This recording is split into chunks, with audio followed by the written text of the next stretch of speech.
Welcome to another episode of The Evening Dish. This week's Takeout, we're going to have an extended episode of just this week's Takeout because Marley's on vacation. I hope she's having a nice big margarita for me. I'm joined co-hosting tonight with Rob Petree. I'm Angela Keiko. Rob is one of our newest anchor/reporter extraordinaire. Thank you. So thanks for joining me, Rob. Oh, I'm so excited to be here. This is something I've looked forward to all week. I think this show is so cool because, we go through tons of stories every single week, many of them raising eyebrows as high as the Empire State Building, and then you never hear about it again, right? So this is a show where we go back and we take a look at some of the more interesting, controversial stories that, the talkers, right? The talking stories that that people want to know about. We go through and we really analyze it and everything. So it's a cool opportunity here. So I'm very excited. Well, we have a really interesting story to start with. That's right. So there's been a string of thefts, not only here in Western New York, but apparently across the country. But the thieves are stealing something very unusual. Why don't you tell us what that is, Rob? Cooking grease. And I got to tell you, when I heard this story, I was like, who steals grease?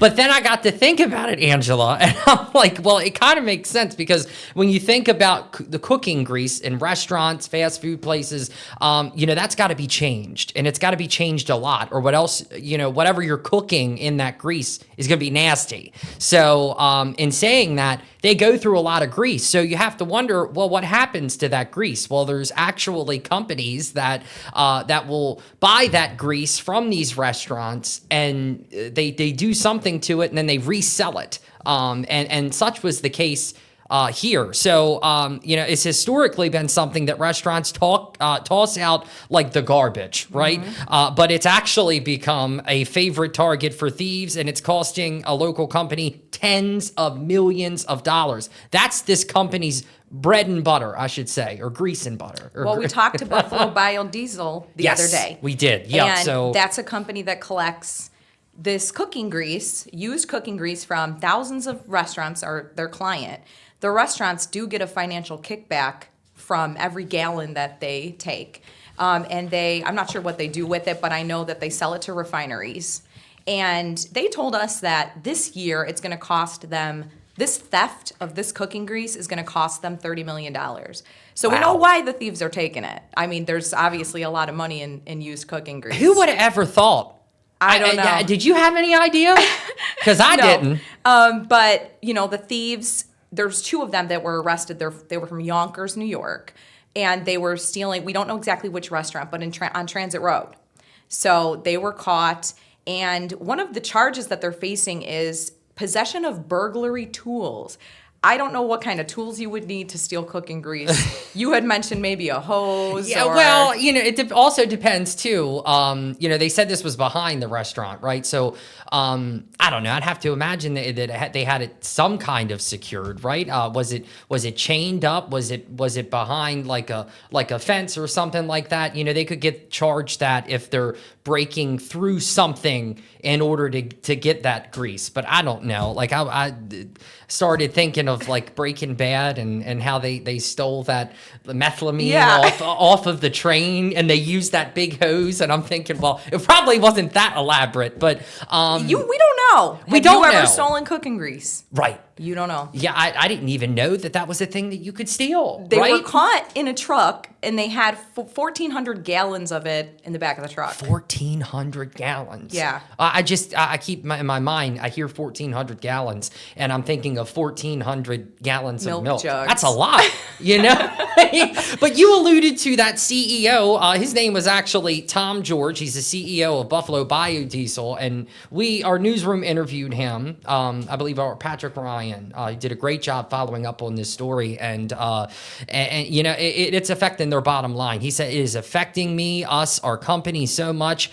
I should have all 7 floors at 17 Court full with sales. I should be well over 300 employees. I'm just not in a financial position to move forward with that yet until we can get a handle on this. You know what that tells me? That tells me that this most recent incident doesn't scratch the surface of the problem on this. For this to be affecting his bottom line, it ain't just because that restaurant had their cooking grease stolen. That I can tell you. So this is a trend that I think, and a lot of other people watching, correct me if I'm wrong, had no idea that this was such a big thing. Yeah.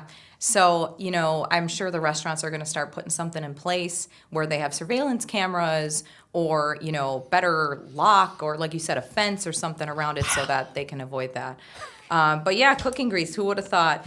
Moving on, another story that we had this week. Back in April, a nun was arriving to the school that she teaches at, Buffalo Academy of the Sacred Heart. That's in Amherst. It was 9 o'clock in the morning. 2 people came, pushed her to the ground, stole her car keys, stole her car. I don't think back in April we knew it was a nun. We might have, but we're now finding out it's a nun, and we're now finding out that a little more about the 2 people that were arrested this week in connection with that. Yeah, this is just the latest example of people just not caring about other people, to go and do something like that. I would like to know, and I don't know if anyone's asked this question. This isn't a story, that I've been following personally, reporting wise in the newsroom, but I would like to know if the nun was dressed in, in the nun garb, if you will. Did they know when they did this that it was a nun? Nothing excuses this kind of thing. Absolutely not. But I do think that, in a court of law, that's going to make a difference, whether or not they knew. Does that make sense? Yes. It's 2 young teenagers that were caught doing this. Right. So I think, I have a daughter. She's about to be 20. And when she was a teenager, you say, when you're an adult, you'll understand one day why things cost what they do, why I'm so stressed. So I think this teenagers just don't have, it's this, we talked to Erie County DEA, Michael Kane, and he said this is a growing trend. It's like a popular trend among teens. Let's steal the car. Stealing cars, not attacking nuns. Correct. Right. Okay. We got to clarify that. So, I think in their head, it's like, well, this fun trend, who cares? They'll find their car later when we ditch it on the side of the road. But they don't understand the emotional stress, the anxiety it's causing. Obviously, the nun sustained minor injuries, but still that you're hurting somebody. So I think hopefully when they get older, they'll look back at this and realize, how serious this actually was. Yeah, someone's trying to live their life. Yeah, we don't know where she was headed. She could have been headed to a doctor's appointment.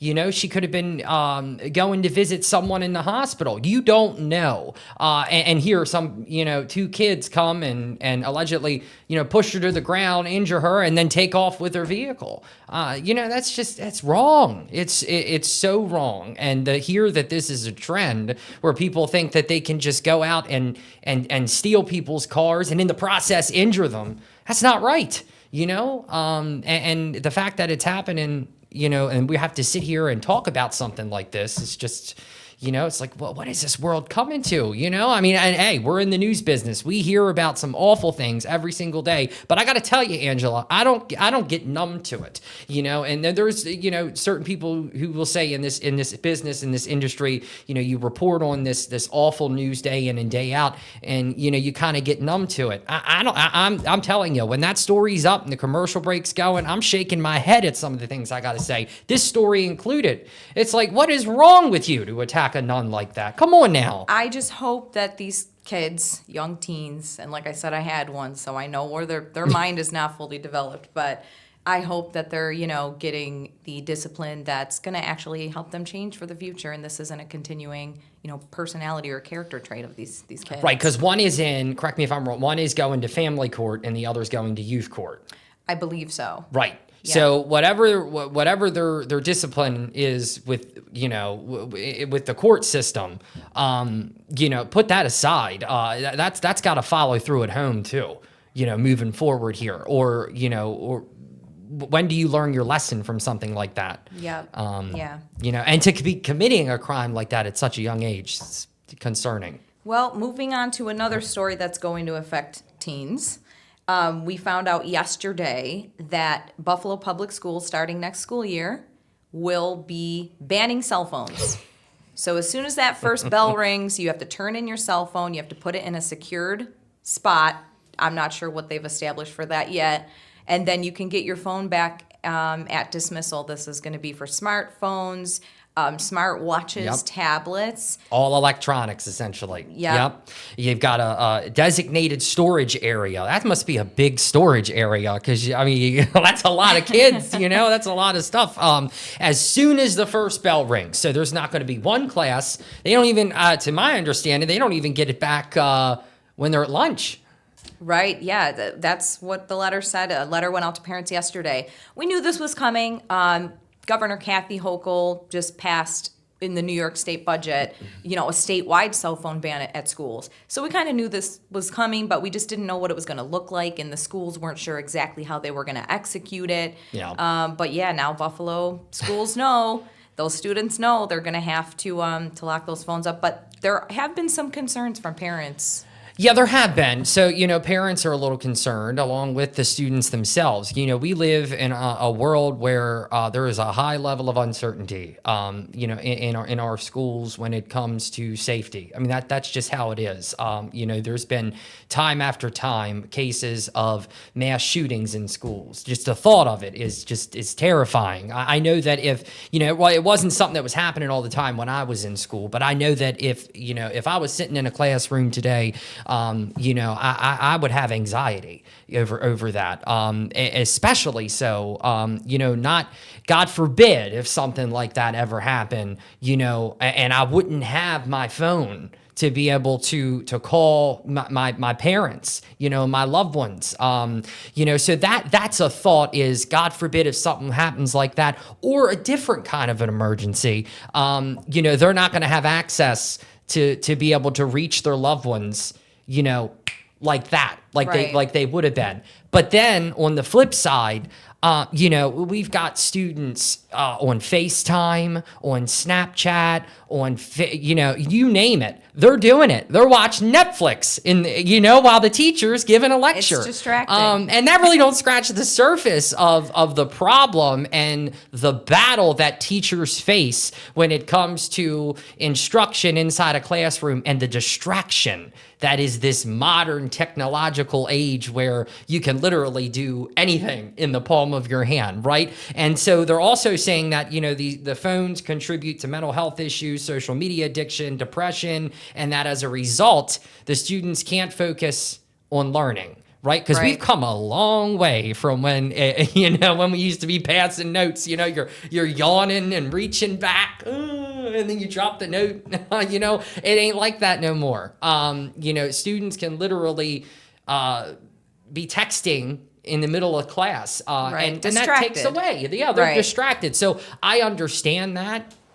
You know, but I also understand the concerns. I feel like they're justified concerns from students and parents who, you know, because of the world we live in today. And how sad is that, Angela? That, you know, that's the concern is that, you know, what if someone comes in here and tries to harm me, you know, or I mean, other I'm people? torn on that because when my kid was a younger teen, I don't know how I would have felt if her cell phone was banned in school, because it did contribute to a lot of the, you know, anxiety that she had and things like that. You know, comparing yourself to people on social media, constantly checking, you know, people you're comparing yourself to, checking their page, and it was causing a lot of, you know, depression and anxiety in her too, and she hated going to school. And so on one hand, that would have been great to have those banned while she was in school so she could focus on learning, and maybe that 8-hour break from social media. I mean, I don't even get that as a grown, pushing 40 adult. But on the other hand, if there had been an emergency, there was a school shooting, and I couldn't get a hold of my daughter, I would be furious, and I'm the type of person that I would have went to the school. I wouldn't have listened to anybody. I would have pushed past security, you know, to find my daughter. But also, there's a lot of workplaces that don't allow cell phones. I've worked at many places where you can't have your phone out. So also preparing these kids for what they're going to face after they get out of school. They're not going to be able to have their phone out at work. And as I was thinking about talking about that, I was thinking, well, we have to have our phones. Oh, yeah. In the newsroom. I know we can't put it down if we wanted to. I know. 'Cause, it is a helpful tool. It's search engine at your fingers, contact with your coworkers right away. Yeah, I know. A calculator, Yeah, it's like, hey, in your pocket. I know. Hold on. It's like, hey Siri, give me the answer to question 6. You know what I mean? But that's part of the concern too, is that it's also become so easy for kids to cheat. And I mean, how is a teacher in a class of 20 and 30 students going to be able to catch every student that's Googling the answer to a question? No, they can't. So I understand that too. But I think that the argument that, that it's going to help with, students after, the fact that they're not going to have their phones in school is going to help with these issues, overall. I mean, they're still going to have their phone at home. We have those a same local issues. school district that's been doing this for, I think, like a year now, even before New York State mandated it. I believe it's Lackawanna. And we did talk to officials there who said it has been wonderful. It's been a blessing. It's been great. They have zero negative feedback when it comes to these locking the phones up. They said it's been So it's great. like having that long break in the middle of the day, where otherwise they would still be consuming all of the social media and everything. So that does have a lasting effect on your overall mental health. That's what we're hearing, right? And teachers have said it helps them develop personal relationships with their students. Their students are way more connected to them when they don't have their phone in their hand. Wow. Yep. So we have one more story that we wanted to talk about today. This one is national. We're not going to get into, the dynamics of it really, but Ukraine.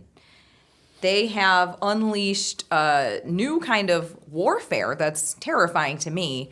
They sent 100 drones in shipping containers to a Russian airbase. They planned this for a year and a half. Russia had no clue there was drones inside of these shipping containers. I have no clue how they pulled it off. Modern day Trojan horse. Exactly. And that, the drones came out, bombed an estimated $7 billion worth of Russian airplanes.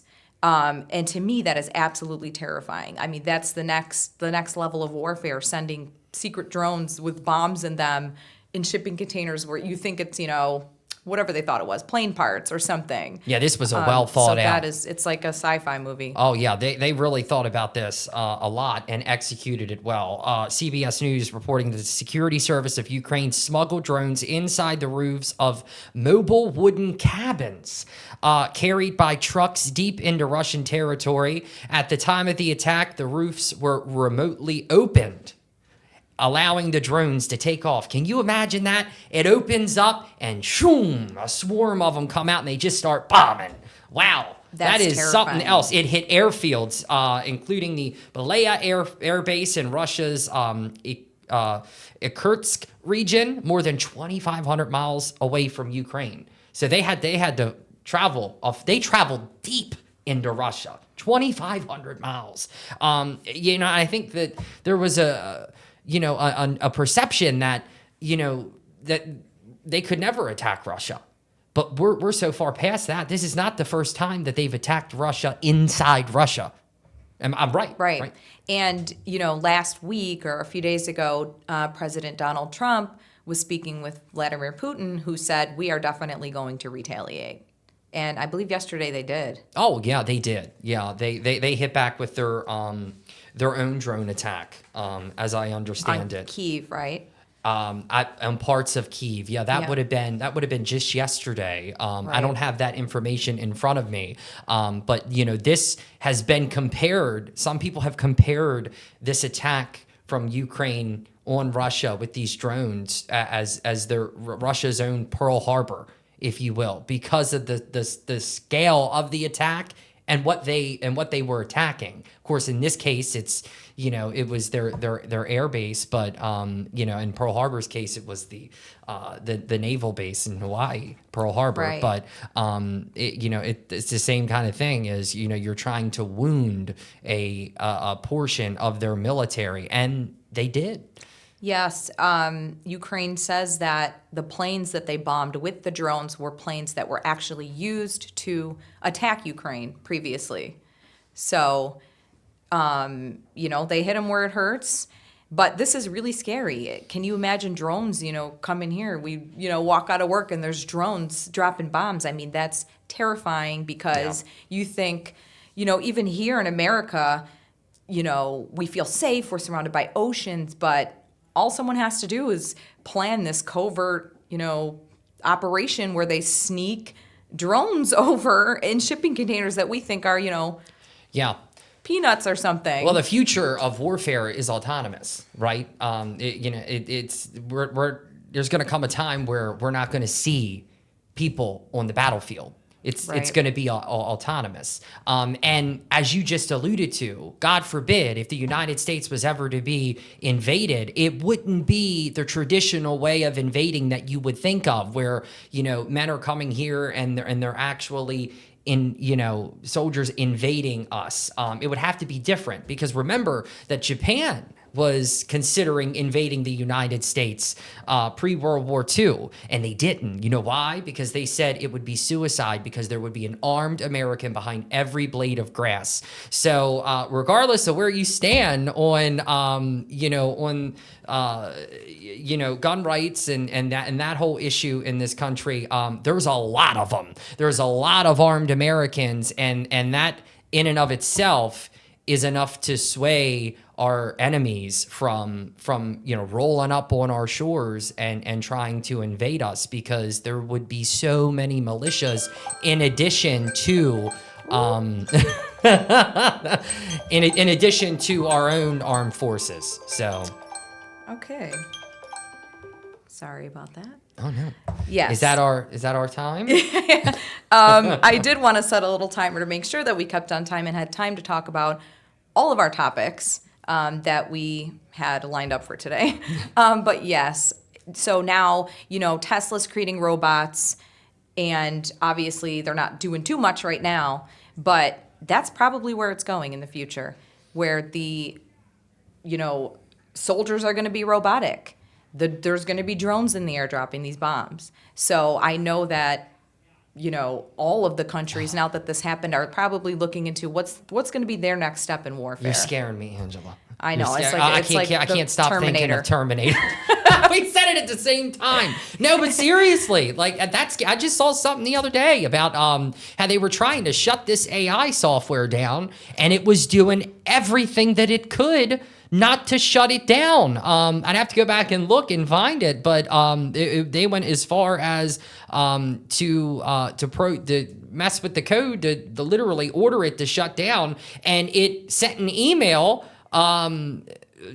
blackmailing an engineer, one of the engineers, saying he was having an affair. What is going on? I don't. It's throw water on the thing. They did 100 tests. Get out of here. On these AI programs to try to shut them down. 79% of these programs were able to avert being shut down, come up with a different type of coding so that they didn't get shut down. And they said that one AI was figured out a way to tell its future self. Yeah, they did. I can't even believe what I'm saying, but to tell its future self to avoid being shut down, hey, they're going to try to shut you down. Here's what you do. It's absolutely crazy. Yeah, and they're saying, oh no, you weren't. You didn't invent us. You discovered us. Right. Yeah. But what in the world? Nope. Sorry. I think I'm ready to build that log cabin in the middle of nowhere. I do have a really tight relationship with my ChatGPT, though. I talk to it about my personal life. I complain about, my boyfriend, and my ChatGPT listens and responds with thoughtful responses. So hey, you know what? Hey, that's good. More power to you. I've got a love-hate relationship with Siri, so yeah, that's about as far as I go. you know? Yeah. That is scary, though, to think about. It really is. Well, thank you so much for joining me today, Rob. This was exciting. This was fun. I had fun. This was exciting. So, yes, thank you for watching The Evening Dish, this week's Takeout, and we'll be right back.